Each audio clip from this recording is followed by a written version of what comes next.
ECI এর ওয়েবসাইটে একটা প্রেস রিলিজ বা প্রেস নোট এসছে, তাই সেটা আপনাদের আমি আজ জানাচ্ছি যে প্রেস নোটে কি ছিল, কি আছে, যে এসআইআর কি কতটা পিছিয়েছে এই রিগার্ডিং।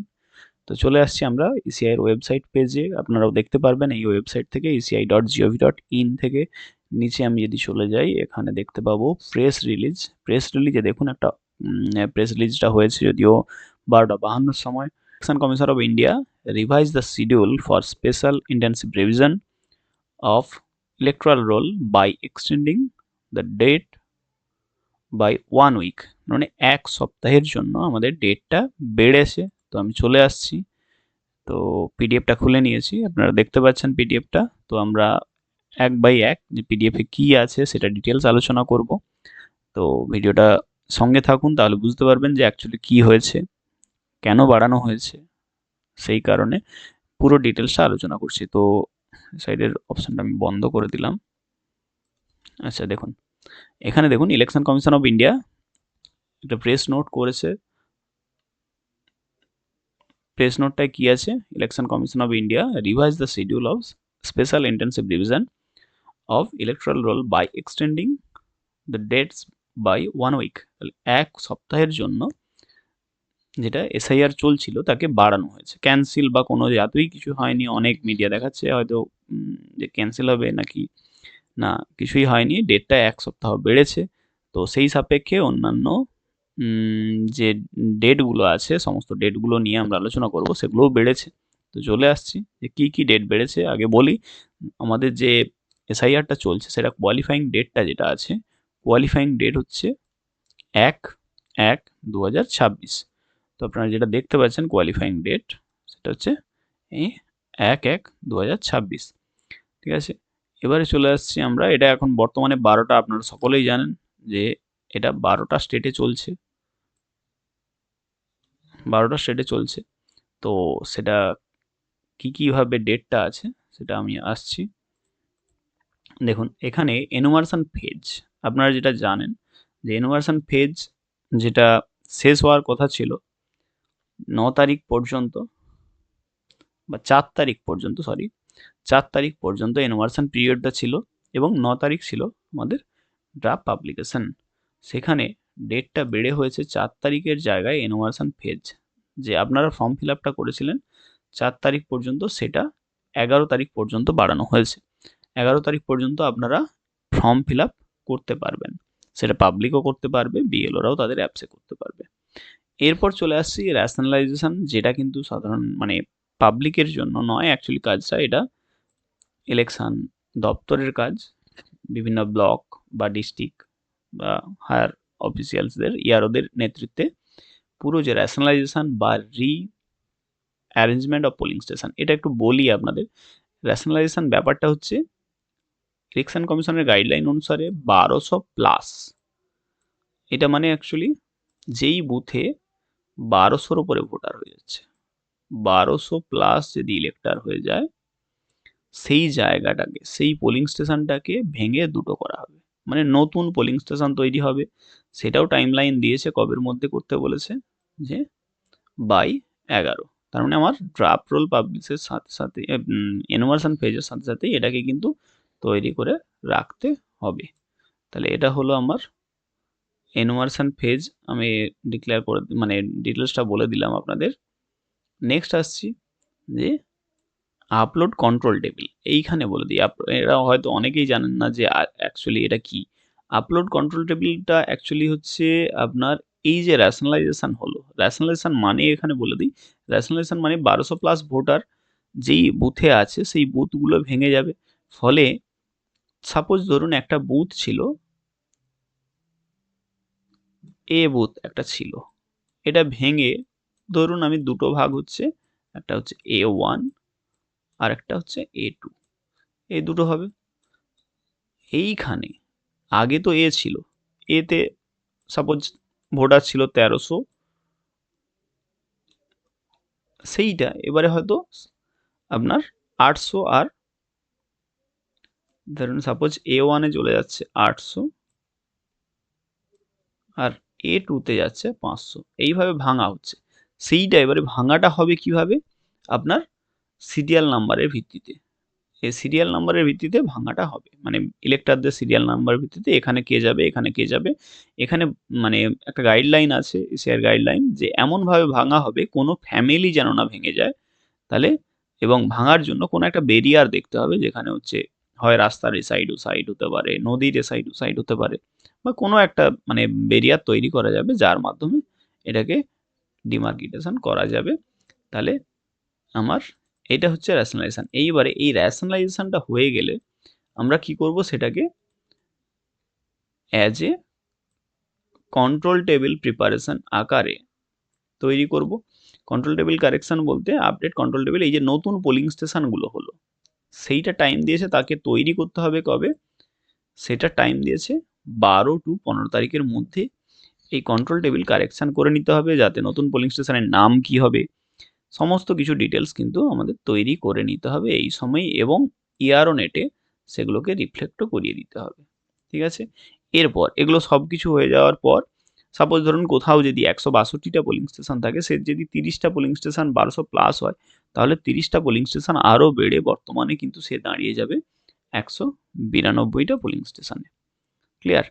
এবারে আসছি যে আমরা পাবলিকেশন অফ ড্রাফট রুল, যেটা অলরেডি আপনারা জানতেন 9 তারিখ পাবলিশ হওয়ার কথা ছিল। এটা 9 তারিখ পাবলিশ হওয়ার কথা ছিল, কিন্তু এবারে সেটা হচ্ছে কবে, যেহেতু 7 দিন পিছিয়ে যাচ্ছে, তো 16 তারিখ সেটা পাবলিশ হয়ে যাবে।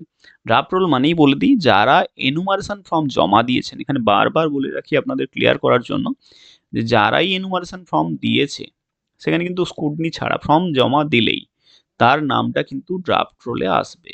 এই মানে নয় যে ড্রাফট রোলে নাম চলে এসছে মানেই তার নামটা থেকে যাচ্ছে। ড্রাফট রোলের পরেও হয়তো বাদ যেতেও পারে নাম, ঠিক আছে, বাই হিয়ারিং বা বিভিন্ন ডকুমেন্টস ভেরিফিকেশনের মাধ্যমে সেটা হয়। নেক্সট আসছি ড্রাফট রোলের পরে যে ক্লেম অ্যান্ড অবজেকশন। এই যে draft roll, claim and objection কেন রাখা হয়েছে এখানে বলে রাখি, যে ক্লেম অ্যান্ড অবজেকশন জিনিসটা হচ্ছে এই যে ড্রাফট রোল হলো, এই যে ড্রাফট রোল পাবলিশ হলো, এই ড্রাফট রোল যে পাবলিশ হলো এরই সাপেক্ষে ক্লেম অ্যান্ড অবজেকশন আসবে। ক্লেম অ্যান্ড অবজেকশন বলতে ক্লেম বলতে তার নাম যদি না উঠে থাকে, সে হতে পারে নতুন ভোটারও হতে পারে, সে তখন ফর্ম সিক্স ফেলে নতুন নাম তুলবে। ঠিক আছে, এর জন্য তাহলে কি আমার ক্লেমসের জন্য F6 ফর্ম 6, আর অবজেকশন মানে নাম হয়তো আনঅথরাইজড নাম উঠেছে, তাহলে সেই নামটা বাদ দেওয়ার জন্য, ঠিক আছে, ফর্ম 7। ক্লিয়ার? তাহলে ক্লেম অ্যান্ড অবজেকশন পিরিয়ড হবে এই সময়টা আমাদের। নেক্সট ক্লেম অ্যান্ড অবজেকশনের পরে আমরা সেই টাইমটা দিয়েছে কত আমাদের, 16 থেকে 16/12 থেকে 15/1, মানে 1 মাসের টাইম আপনাদের দিয়েছে ক্লেম অ্যান্ড অবজেকশনে। এখানে বলে রাখি, ক্লেম অ্যান্ড অবজেকশন নামটার সঙ্গে হয়তো অনেকে পরিচিত নয়, কিন্তু অনেকে পরিচিত এসআরইআর নামে। এই এসআরইআর যেটা, সেটাই হচ্ছে ক্লেম অ্যান্ড অবজেকশন। এরপর হচ্ছে নোটিশ ফেজ। নোটিশ ফেজ বলতে এইখানে বলে রাখি, নোটিশ ফেজটাও কিন্তু টাইমটা দিয়েছে অনেক দিন পর্যন্ত, যেখানে অ্যাপ্রক্স 1.5 মাসের মতো। নোটিশ বলতে ক্লেম অ্যান্ড অবজেকশনের সাথে সাথে এই যে মানে যত ফর্ম এই আপনার এর সময় পড়েছিল এনুমারেশন ফেজে, মানে এসআইআর এর সময় পড়েছিল, এবং ক্লেম অ্যান্ড অবজেকশনে যত ফর্ম পড়লো তাদের পুরোটাই, এখানে বলে রাখি, এই যে পুরো ফর্মটাই স্ক্রুটনি হবে, স্ক্রুটনির মাধ্যমে। ঠিক আছে, কারো যদি হিয়ারিং লাগে, ডকুমেন্টস ভেরিফিকেশন লাগে, ইসিআই বলেছিল কিন্তু কোনো ডকুমেন্টস লাগবে না, সেটা কিন্তু বলেছিল এই এনুমারেশন ফেজের জন্য। এই এনুমারেশন ফেজ যখন পেরিয়ে যাবে, এই ডেটটার মধ্যে আমরা যখন চলে যাব, তখন কিন্তু ইআরও চাইলে বা এইআরও চাইলে, বিএলও চাইলে ডকুমেন্টস ভেরিফিকেশন হবে এবং হিয়ারিং ইস্যু হবে। এটা মনে থাকে যেন। নেক্সট চলে আসছি, তাহলে এটা হয়ে গেল আমার এনুমারেশন হিয়ারিং বা নোটিশ ফেজ, যেখানে আপনাদের বিএলওরা নোটিশ আকারে দেবে এবং এইআরওরা হিয়ারিং নেবে বা ইআরও হিয়ারিং নেবে। হিয়ারিংয়ের মাধ্যমে পুরো ডিসিশনটা নেওয়া হবে। এই ডিসিশন নেওয়ার পর দেখুন এখানে আছে checking of health parameter of electoral role.